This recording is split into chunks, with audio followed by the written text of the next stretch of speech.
We're joined by head coach of Rutgers-Newark, Coach Trevino, and juniors Kevin McCandless and Cody Chisney.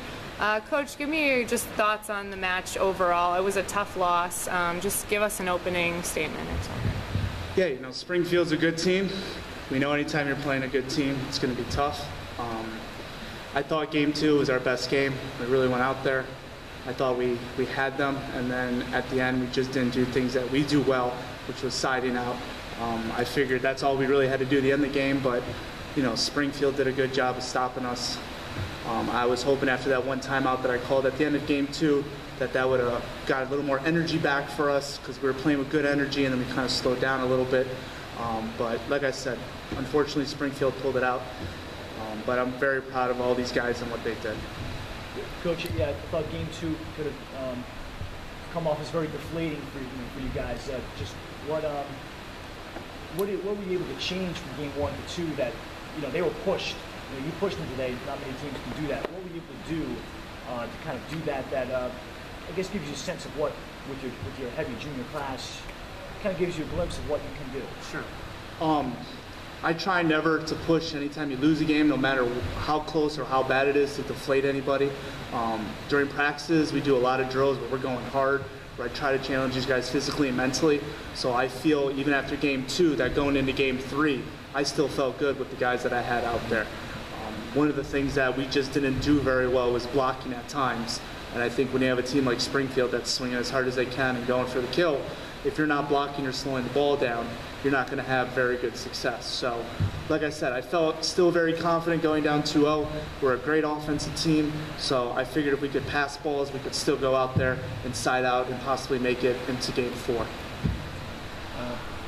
Cody, what does a team have to do? I mean, you are the bigger team, but what does a team have to do to at least push Springfield further? I mean, you guys did, you know, almost take a set, and that rarely happens to them in this level.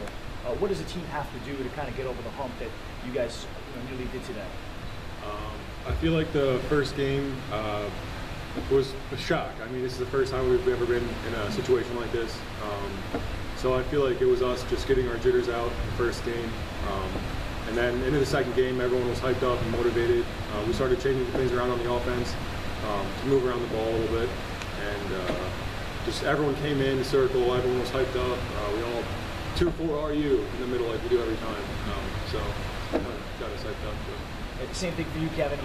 But what does a team have to do now that you face Springfield? What does a team have to do if you were facing them again next week, or your advice in general to a capable team like you guys? What does a team have to do?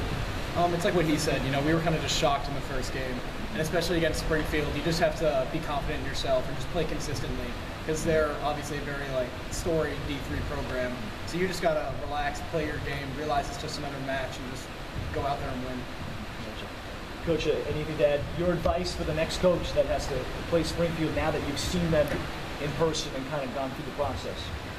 Yeah, I mean, one of the things, like I said, I think if you can slow down their outsides on the block, not so much always just blocking them, but touching the ball, slowing it down, I think you can have a chance with them. I mean, like I said, that was our main goal, was trying going out and doing that. And you know, Kevin and Cody both said they're a great team, they're a great program. So when you go out there, you have to play your A+ game, and it's not you have to play your A+ game for the beginning of the game or the end of the game. You have to play your A+ game throughout the whole game. And I would give that as big advice to someone. I mean, you gotta go out there and do your best through the whole game, from 0 to 25. Kevin, you guys returned just about the entire team in 2016, and I know it's really early to be looking towards next year, but you do lose your one senior in Alex Barnhart. Talk a little bit about what he meant to the program, what he meant to you guys, and what it'll be like proceeding without him in the future.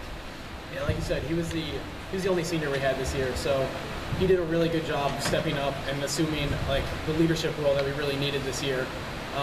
And he moved around the court a lot. Like, he started as a setter, moved to right side, and then at the end here he was playing outside. So he was just a great team player, did whatever we needed, and you know, he was just a great leader. He always knew how to pump us up. He was always energetic and out there on the court. And it's going to be tough to lose that next year, but I think we have a lot of underclassmen who are ready to step up and fill that role. Cody, for you, and now I'm going to ask you to actually look towards next year.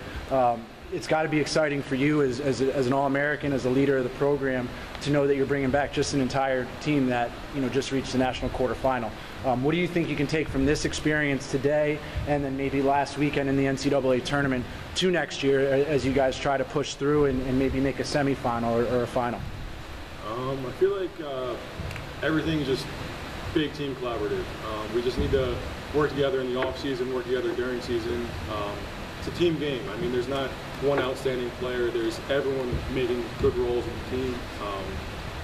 Defense, setting, hitting, blocking, all of it. It's just one big team effort.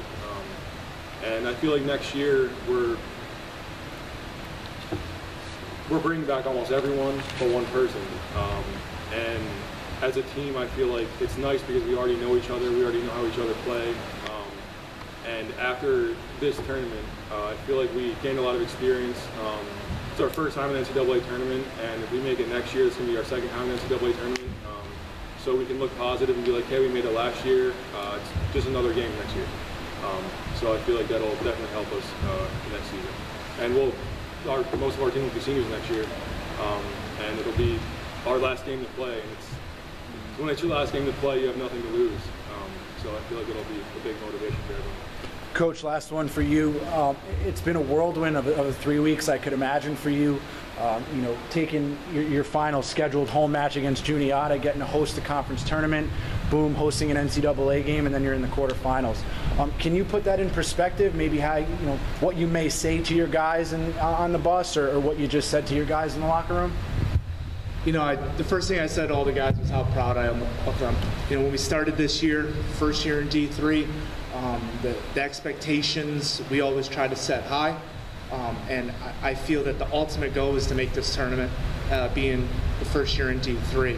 A lot of teams thought we were a first-year program because we were D1 for all those years, but this program has been around a very long time, and these young men stepped it up at the end. I know, unfortunately, Juniata had some issues where they bowed out, but I told these guys right away, I don't care what happens with that. We're going out there, we're winning this thing. And it's not easy to do. Sometimes mentally, if you're focused on, our goal is to go after Juniata and the other teams. And when Juniata wasn't there, it was mentally, we're still going out there and winning this. It doesn't matter who's out there, whoever's on the other side of the court, we're going out to win. So this 3 weeks has been unbelievable. It's been surreal. I think at times it was hard to really take in how fast everything happens. Hosting an NCAA game in your gym, first time in school history, and winning is an unbelievable accomplishment for these young men. And one of the things that I just keep telling them is this is all our program. Go out in the off season, work hard. Like Cody and Kevin both said, we got almost everyone coming back. We got a couple new freshmen coming in. It's up to them. Jason Madsen, my assistant, Christian Portera, my assistant, we work them hard in practice, but ultimately when the game time comes, I have confidence in Kevin and everyone out there that they'll do the right thing. So, been very excited. I'm very proud of these young men. I'll keep saying it till the day I die. I'll remember this team, and these young men did a fantastic job. I'm honored to be their coach. You definitely have a lot to be proud of, so congratulations on seasoning. Thank you, guys. Thank you.